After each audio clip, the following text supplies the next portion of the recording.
हाय दोस्तों, कैसे हो? उम्मीद है सभी अच्छे होंगे। जैसे कि आपको सभी को पता है, चारों तरफ तनाव का माहौल बना हुआ है, ज़बरदस्त माहौल बना हुआ है। लोग टेंशन में हैं, लोग जिनके अच्छे नंबर आए वो सोच रहे हैं कि कभी ये जो कैंसिल ना हो जाए, और कुछ लोग जो बोर्ड रहे हैं वो सोच रहे हैं कि क्या वास्तव में पेपर बड़े लेवल पे लीक नहीं हुआ है। बड़े लेवल पे लीक हुआ है तो ये रद्द हो जानी चाहिए। ऐसे सभी के दिमाग में नए नए क्वेश्चन आ रहे हैं, तो हम सभी क्वेश्चनों को लेकर इस पर बातें करेंगे।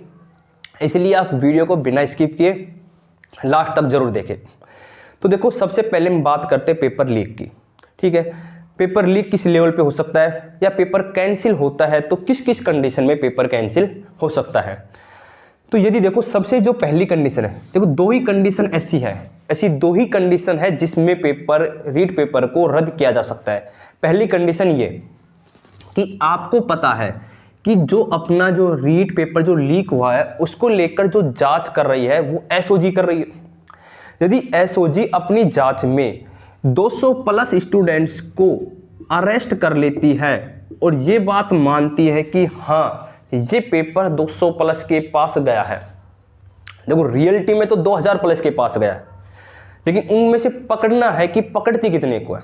देखो, मुझे लगता है जितने के पास पेपर गए, चाहे कितनी भी कोशिश कर ले, एसओजी उसके 10% लोगों को भी नहीं पकड़ पाएगी। ये बात आपको भी पता है और ये हमें भी पता है, लेकिन फिर भी ये प्रूव कर देते हैं कि 200 प्लस के पास गया है, तो इसका मतलब ये हो जाएगा कि पेपर लीक हुआ है। 200 प्लस के पास जाने पेपर लीक हुआ है, और जब ये प्रूव हो गया कि पेपर लीक हुआ है तो फिर पेपर कैंसिल होगा। 100% पेपर कैंसिल होगा, कोई नहीं रोक सकता। ये एसओजी ये प्रूव कर देती है कि पेपर 200 प्लस लोगों के पास गए और उनको अरेस्ट किया जाता है। दूसरी कंडीशन में पेपर कब रद्द होगा? दूसरी कंडीशन तब पेपर रद्द हो सकता है यदि किसी भी तरीके से ये प्रूव हो जाता है कि एसओजी इसका जांच करने में नाकामयाब रही और सीबीआई इसकी जांच करती है। देखो, सीबीआई यदि जांच करेगी, सीबीआई जो काम करेगी सेंट्रल के अंडर में काम करेगी। ऐसा नहीं है कि झूठ करेगी भाई, ऐसा नहीं है कि किसी ने पेपर लीक नहीं करा उसको पकड़ लेगी, यानी कि वो इस तरीके से काम करेगी, एक एक बंदे को जिसने पेपर लीक किया उसको पकड़ेगी। सीबीआई यदि काम करती है तो कम से कम यानी कि 1000 प्लस बंदे पकड़े जाए। भाई सारे तो वो भी नहीं पकड़ पाएगी, लेकिन 50% भी यदि पकड़ देती है तो वही कहानी फिर से। यदि ये प्रूव हो जाएगा, सीबीआई ने भी यदि ये प्रूव कर दिया कि 200 प्लस स्टूडेंट्स के पास पेपर पहुंचा है, तो फिर से रीट कैंसिल। तो दो बात आ गई।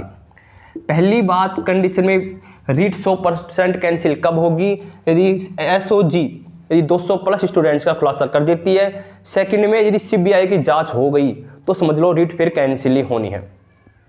अब बात आती है कि रीट कैंसिल कब नहीं होगी। तो देखो, पहली बात यह है कि जो एसओजी जो है काम करती है किसमें? स्टेट गवर्नमेंट्स के अंडर में काम करेगी, और स्टेट जो गवर्नमेंट है यानी कि गहलोत सरकार के अंडर में काम करेगी, और गहलोत सरकार जैसा कहेगी वैसा ही करेगी। तो गहलोत सरकार कभी ये बात नहीं बोलेगी कि आप ये खुलासा करो कि 200 प्लस बच्चों के पास पहुंचा है, क्योंकि इससे क्या होता है, यदि एसओजी यदि ये बात कर दी तो पेपर रद्द होगा, और पेपर रद्द होता है तो सरकार की बहुत बड़ी बदनामी होती है। और गहलोत सरकार बिल्कुल भी 1% भी मन में नहीं है कि पेपर को रद्द किया जाए। इससे दो नुकसान है सरकार को, एक तो सरकार की बदनामी, प्लस में सरकार का खर्चा, फिर से वही किराया वगैरह बहुत ज़्यादा खर्चा हो जाता है। तो ये कंडीशन तो अप्लाई होगी नहीं मेरे अकॉर्डिंग कि एसओजी ये प्रूव कर पाए कि 200 प्लस को अरेस्ट कर सके। दूसरी, सीबीआई जांच। देखो, गहलोत सरकार वही बात है, खुद सरकार है, सरकार की खुद की एसओजी टीम काम कर रही है। क्या सरकार ये बात बोलेगी कि भाई मेरा आदमी इस काम में नाकामयाब रहा, अब ऐसा कीजिए विपक्ष का आदमी बुलाया जाए और वो इसको काम करेगी? सरकार ऐसा कभी नहीं चाहेगी, और सरकार ऐसा नहीं चाहेगी तो यानी कि सीबीआई जांच भी बहुत कम चांस है। यदि प्रेशर बना तो ही सीबीआई जांच हो सकती है, अदरवाइज सीबीआई जांच नहीं होगी। लेकिन जब एसओजी ये भी नहीं करेगी, सीबीआई जांच भी नहीं होगी, तो जो स्टूडेंट्स हैं उनके दिमाग में तो ये चलेगा कि भाई अब काफ़ी जो स्टूडेंट्स हैं वो यही चाह रहे कि पेपर कैंसिल हो। तो स्टूडेंट्स क्या करेंगे? स्टूडेंट दंगा करेंगे, अनशन करेंगे या घेराव करेंगे, कुछ भी करेंगे कि भाई पेपर रद्द होना चाहिए। तो सरकार क्या करेगी? सरकार के पास एक ही बचाव रहेगा इस रीट को रद्द ना करने का, क्योंकि या तो सरकार को रीट रद्द करनी पड़ेगी, प्रेशर बनेगा। तो सरकार फिर क्या कर सकती है? सरकार आनन फानन में फर्स्ट ग्रेड, सेकंड ग्रेड और थर्ड ग्रेड इन तीनों की तो निकालेगी विज्ञप्ति जल्दबाजी में, ताकि आपका ध्यान उधर जाए। ठीक है। First grade, second grade, third grade तीनों की विज्ञप्ति निकाल देगी। और प्लस में जो ये रीट है जिसमें 32,000 पद है, इसमें ज़्यादा तो नहीं बढ़ाएगी क्योंकि अगली 20,000 की घोषणा कर दी है, लेकिन मेरे अकॉर्डिंग 6 से 8,000 पद पोस्ट बढ़ा देंगे। इससे ये हो जाएगा कि भाई जितने लीक हुए हैं उनको लगेगा कि भाई ये इतने लीक हुए हैं, लगभग आधे मान लो उनको चले जाए, 4,000 पोस्ट उनको मिल गई, 4,000 हमें मिल जाए, तो उनको नुकसान नहीं हो। और इस तरीके से आवाज़ थोड़ी शांत हो जाएगी और उसके बाद फिर कंटिन्यू सभी को ज्वाइनिंग दे दी जाएगी। लेकिन देखो, मैं तो इसको भी गलत कहूँगा कि भाई जो पेपर लीक हुआ 2,000 बंदों के पास पहुँचा है उनको भी क्यों दे भाई। इससे यानी कि 2,000 जो बंदे हैं जिन्होंने पेपर लेके पेपर खरीद के उन्होंने पेपर दिया है, इसका मतलब है कि 2,000 मेहनत करने वालों का नुकसान। ये भी गलत है, लेकिन इसको रद्द करना भी गलत है। इसको रद्द करना इसलिए गलत है कि काफ़ी लोगों ने अब मेहनत की, 2 साल 3 साल मेहनत की, अब वो अपना टाइम फिर से कहाँ से लाएंगे। और काफ़ी जो लोग हैं उन्हें पता नहीं किस हालत में मेहनत की है, कहीं से कर्जा लेके या फिर अब पता नहीं अपने जो कुछ वर्क कर रहे हैं उसको छोड़ के उन्होंने अपनी तैयारी की है, फिर से वो उसी जोश और जुनून के साथ तैयारी नहीं कर सकते। तो इसको रद्द करना भी कहीं समझदारी नहीं होगी। तो इसलिए यही है कि जो भी जिन्होंने भी पेपर लीक किया है या जिन्होंने भी पेपर दे के खरीदा है, रुपये दे के पेपर खरीदा है, उनको क्या किया जाए, अरेस्ट किया जाए। और जिन्होंने बिल्कुल ईमानदारी से किया है उनको ज्वाइनिंग दी जाए। अब यदि मान लेते हैं एक बार, अब देखो मैं मेरा ओपिनियन बता रहा हूँ, मैं मेरे अकॉर्डिंग तो यही होना चाहिए कि रीट रद्द नहीं होनी चाहिए और जो भी लोग हैं जिन्होंने पेपर खरीदा है उनको अरेस्ट किया जाना चाहिए। लेकिन ऐसा तो इम्पॉसिबल है, आपको पता है, सभी अरेस्ट नहीं हो सकते। लेकिन बात अब ये है कि यदि मान लो इसको रद्द कर दिया जाता है, हो सकता है कि अब काफ़ी लोग कमेंट ये करेंगे कि सर जो मेहनत करने वाला जो अब 130 नंबर लेके आया है वो तो अगली भर्ती में भी ले आएगा।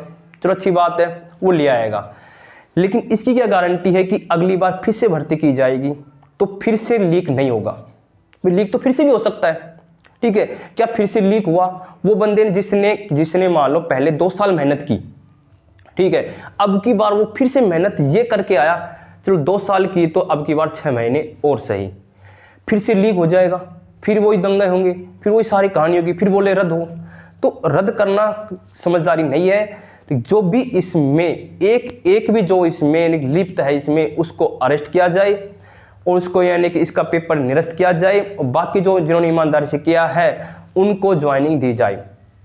और शायद मेरे हिसाब से शायद सरकार ऐसा ही करे कि भाई जो पेपर यानी कि शायद पोस्ट बढ़ाए जल्दबाजी में, ताकि जिन्होंने ईमानदारी से काम किया है वो पेपर लीक होने के कारण बाहर ना हो। और आपका क्या ओपिनियन है वो आप कमेंट में करके ज़रूर बताइए। बस मैं आपको इतना ही कहना चाहूँगा कि रीट रद्द होने के चांस 10 से 20% है मुश्किल से। मुझे नहीं लग रहा कि रीट कैंसिल होगी।